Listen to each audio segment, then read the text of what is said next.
So I'm Dr. Tarah Hodgkinson. I live in Ontario, Canada. I work at Wilfrid Laurier University, and I have been a researcher for probably 10 years now.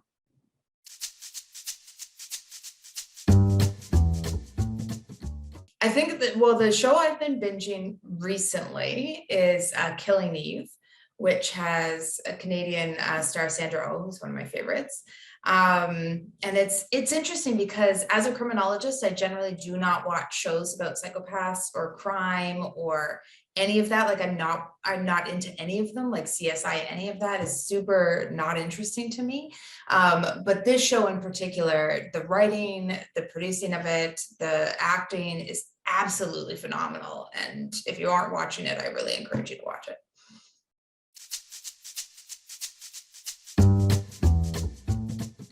So I would say what interests me most is that I spent most of my career learning about crime and in particular, hearing a lot about urban crime and hearing how rural places generally didn't deal with the same issues and were safer areas.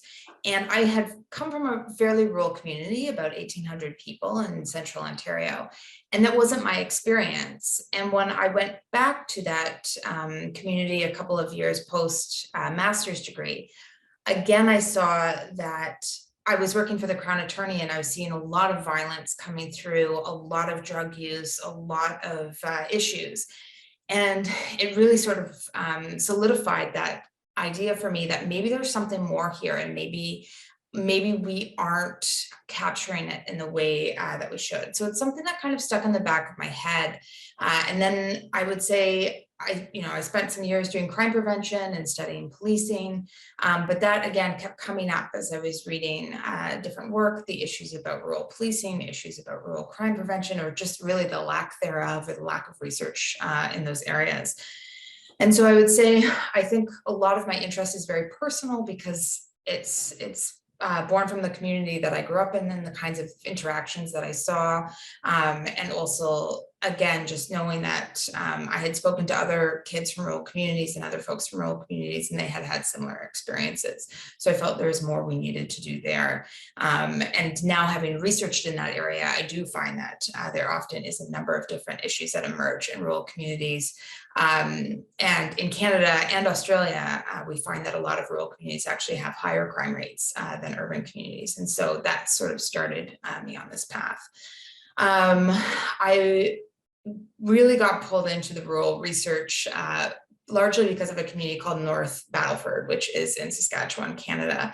And I know that's a really hard province for most people to say, but it's Saskatchewan. And so in working with the folks there and a number of stakeholders and interested parties, I really got an opportunity to start to not only understand what kinds of issues they were trying to address, but also some of the ways in which we don't understand crime rates properly when we have low population counts. And so I really worked closely with them to better understand exactly what was happening in terms of victimization as well as crime. That translated into me working in Roma, which is in Australia, Queensland, Australia, and doing some work there around crime prevention in that rural community, which has, I think the crime rate is somewhere between 3 to 4 times that of Brisbane, which is the closest, largest metropolitan area in Queensland.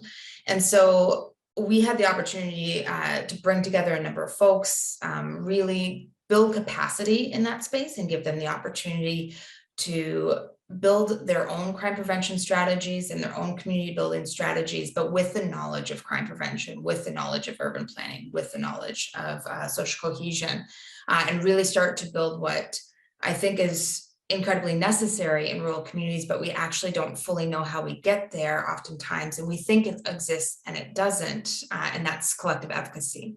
So we see a lot of social cohesion in rural communities, but we don't tend to see that translate into action. And so a lot of the work that I do is SafeGrowth, which is a planning methodology for safety and community building, is particularly around that collective advocacy building.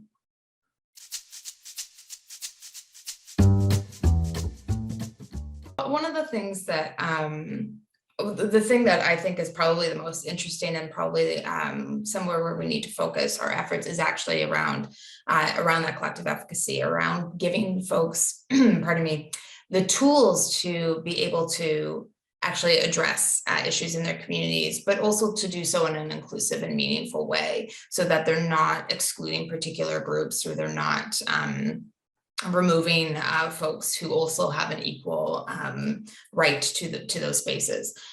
So I think that we have a lot of folks who are very close and very engaged and tight knit in rural communities. I do believe that rural communities are by and large more socially cohesive, but I think that our real issue right now in criminology, and particularly rural criminology, is translating that cohesion into action, and particularly into action that is inclusive and is community building. So if I could wave my magic wand, I would work with communities, or I would have facilitators working with communities to build that capacity and build those relationships and partnerships, so that they are able to actually engage on behalf of themselves, and they're not having to bring in external either service providers or resources in order to create a community that's safe